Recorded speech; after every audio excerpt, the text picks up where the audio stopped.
Alright guys, we are back with another video. We wanted to go over tent versus van camping because as you guys saw, we went tent camping and we just kind of wanted to go over what it's like versus the van. So let's get into it. I don't know if you guys have a room like this in your house, but it's very much like all of our workout gear. So elliptical, punching bag, weight system. We've got some home improvement stuff, and then that guy is going to be for some future videos, which we're very excited about. But we've got this room in here, which is our laundry room, but this is where we keep a lot more of our gear, and then our gazelle tent. So some people like the process of setting up a tent. It's great, it's awesome.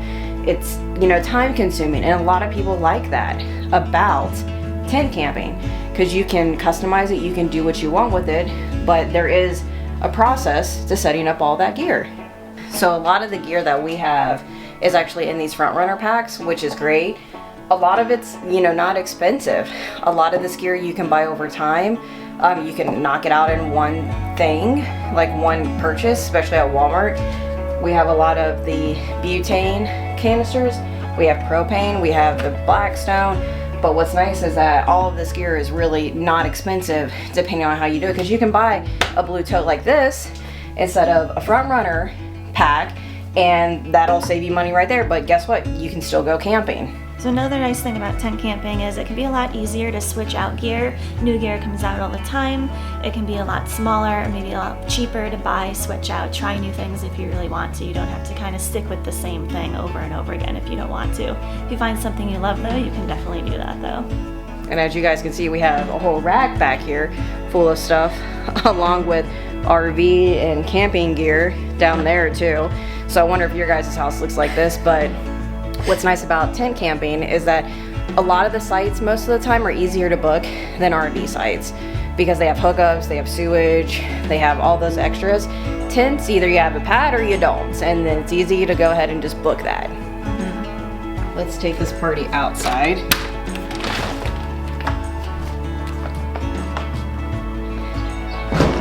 So there's our truck. So what's nice about, you know, tent camping is once you set up everything, you can drive your vehicle anywhere. It's so nice. But also another downside is that when you set up tent camping and you set it all up, guess what? You are going to hear everything in your tent. So they're not soundproof in nope, any means. They are not, unfortunately. We discovered that once again when we were camping up in Flag. So one really nice thing about having a van for camping is it's super quick and easy to set up since everything is mostly already in there. At least that's how we tend to do it. And when you guys go to purchase one of these, like you guys know that we've done a video on this, but these things are expensive. You know, not everybody can afford one of these right off the bat. So you have to save and be ready to purchase this massive thing. And also, you know, insurance for it you have to worry about, so not the easiest thing to purchase right off the bat compared to just getting some tent set up. One thing that's not kind of nice about van camping is all the gear. It's kind of harder to switch it out. You have limited space in here. It can be more expensive to buy the gear if you want to try new things that are coming out or change out what you already have. Something else that's great about having a van though is like it makes it so much easier for long road trips because you're self-contained, so you can stop at rest stops, you can stop at Walmarts, you know. And when you have a tent or even a rooftop tent, it makes it hard to do that.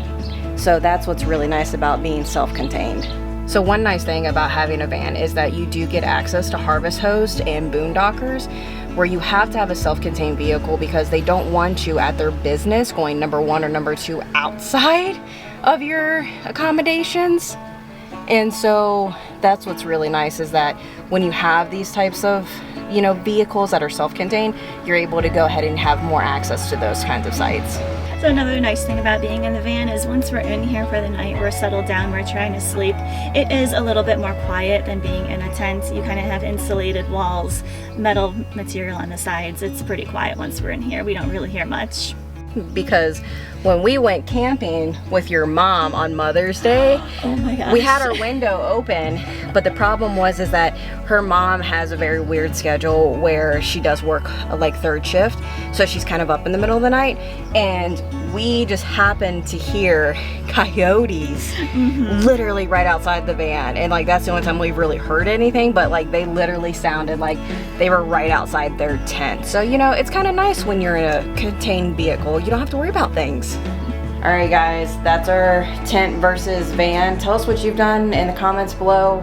Rooftop tenting, ground tents, that's why we call it ground tenting, because we've done rooftop tents. Have you done van life? If you guys like this video, hit the thumbs up button, hit subscribe. We're coming out with videos weekly, and we will see you on the next one.